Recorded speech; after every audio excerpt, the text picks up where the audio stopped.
Harka fuunee shamaa akkam jirtu kabajamoo dhaggeeffattootaaf daawwattoota Kello miidiyaa odeeffannoon irra farqaa qabnu kunooti. Poolisiin magaalaa Finfinnee dhimma du'a Qananii Addunyaa qorataa akka jiru beeksise. Poolisiin magaalaa Finfinnee dhimma du'a kaadhimaa Andu'aalem Gosaa qorataa jiraachuu fuula miidiyaa hawaasaa isaan hubachiisee jira.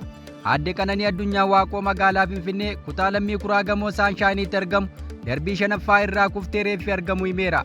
Akka poolisiin ibsetti duuti kunneen gaddaa halkan sa'aatii 10 keessa raawwatamee jedha. Poolisiin Finfinnee odeeffannoo erga argateen booda garee qorannoo ijaaruun gara bakka balaan kun itti dhaqqabee dhaquun odeeffannoo teeknikaa fi tooftaa barbaachisaa ta'e walitti qabuun reeffi nama kanaa qorannoo dabalataaf gara hospitaala Minilikitti ergamuu ibseera. Reeffi Qananii gamoo irraa lafatti kufee argamu ibsuun yeroo taateen kun mudatu mana keessa ture abbaan warraa ishee weellisaa Andu'aalem Gosaa to'annaa jala oolfamuu ibsee jira. Qorannaa irra jiraachuu kan hime poolisiin qorannaa akka fixeen bu'aa qorannoo isaa uummata akka beeksisu waadaa galeera. Isaasitti namni kamiyyuu shakkii fi tilmaama qorannaan hin deeggaramne facaasee burjaajii uumuu akka hin qabnes akeekkachiisee jira. Oduu keenya itti aanuun gareen obbo Geetaachoo Raddaa rakkoo naannoo isaanii keessatti mudateef mootummaa federaalaa giddisuu himtummaaf affeere. Mootummaan yeroo naannoo Tigray kan obbo Geetaachoo Raddaatiin durfamu yeroo ammaa waldhabdee gareewwan adda bilisummaa uummata Tigray fi mootummaa naannichaa gidduu ammaataa dhufe kanatti mootummaan federaalaa gidduu akka seenu gaafateera. Mootummaan naannichaa qondaaltonni waraanaa Tigray kanneen sadarkaa olaanaa irratti argaman naannicha diiguu garee xiqqaa keessatti deebisanii aangoo cimsachuuf fonqolcha ifaa ta'e qindeessaa jiru jechuun himate. Dabalataanis gochoonni kunneen waliigaltee Piriitooriyaa waliigaltee nagaa sadaasa bara 2022 waraana Tigraayitti waggaa 2 gaggeeffame xumuruuf mallattaa'e cabsu ta'uu himate. Pirezidaantiin bulchiinsa yeroo naannoo Tigray obbo Geetaachoo Raddaa mootummaan federaalaa naannoo Tigray gidduu akka seenu dabalatee deeggarsa kamuu gochuudhaaf sababii gahaa qaba jechuun dubbatan.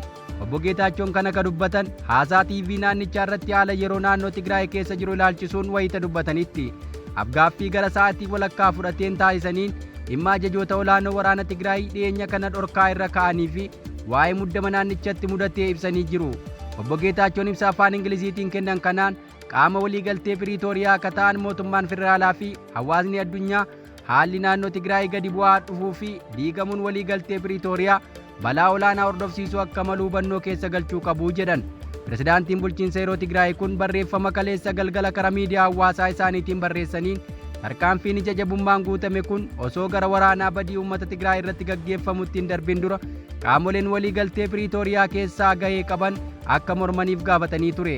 Jalqaba torban kanaa irratti wiixata bitootessa 10 bara 2025 Meejar Jeneraal Yohaannis Walda Goorgis, Meejar Jeneraal Maashoo Bayyanaa, Birgaadeer Jeneraal Maaganyii Ayilee akkasumas kibxata kaleessaa ammoo Jeneraal Fissaa Kidaanuu irratti obbo Geetaachoon dhorkaa yeroo ka'aniiru.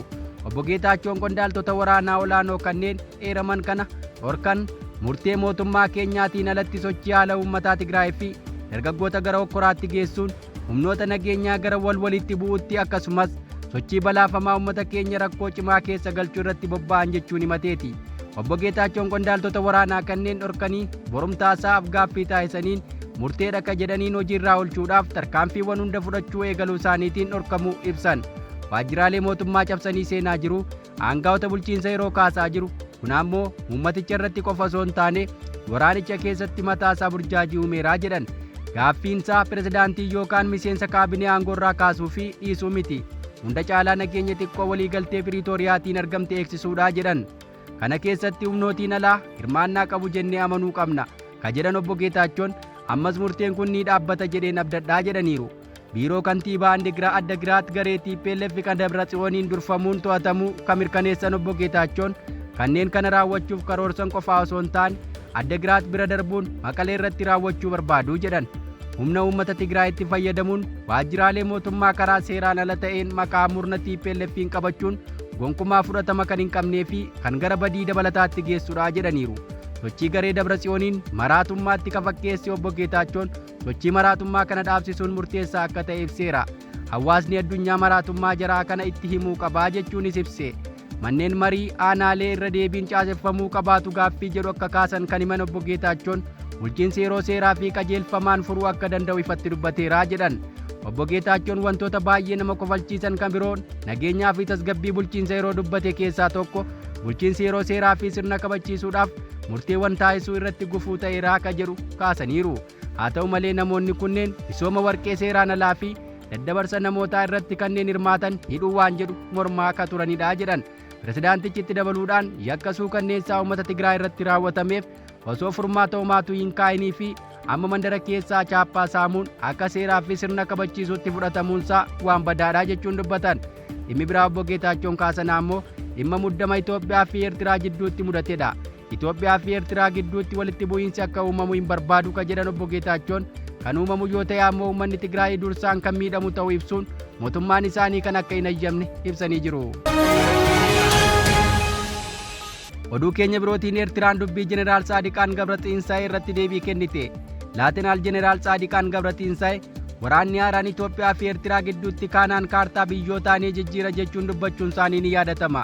Eertiraan dubbii Laatinaal Jeneraal Gabraxiinsaa'ee deebii kenniteen waraanni Itoophiyaa fi Eertiraa gidduutti yeroo kamittuu ka'uu danda'a jechuun fedhii Itoophiyaan waraanaaf qabdu agarsiisudha jette.